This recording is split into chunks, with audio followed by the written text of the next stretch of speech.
Jeg har tænkt rigtig meget over det.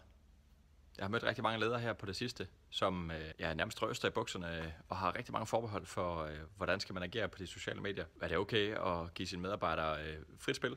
Eller bruger de nu for meget tid? Kan vi have tillid til, at de ikke sidder og laver private ting? Hvis man som virksomhed vil have skabt et stærkt talerør, så starter det med, at man som leder giver tillid til, at de medarbejdere, der sidder med sociale medier, at de rent faktisk bruger det professionelt. Jeg tror, man vil opleve, at de her medarbejdere, de har en enorm engagement og kaster sig ud i det og eksperimenterer. Fordi sådan er det nemlig i det digitale, og også på sociale medier, at man er nødt til at eksperimentere. Man ved jo ikke på forhånd, hvad kunderne vil have. Så egentlig skal man ikke have så mange forbehold som leder for sociale medier. Det gavner forretningen. Der er social business, der er social selling elementer i det, som gør det meget nemmere for kunderne, meget mere trygt for kunderne at henvende sig til en medarbejder eller til virksomheden. Høre lidt nærmere om jeres produkter og få lov til også at købe det.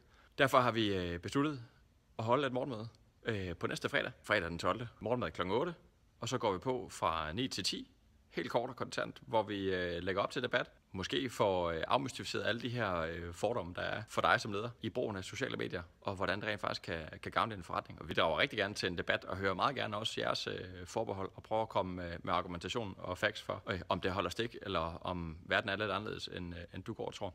Det er i Odense, her på havnen, det sker ved Torud Plus. Så det er selvfølgelig nærliggende, hvis du er leder i en virksomhed, der ligger i Odense, eller du har en gang imellem, eller er på Fyn, eller i Trekantsområdet, så vil vi rigtig gerne se dig. Det er helt gratis. Vi ses.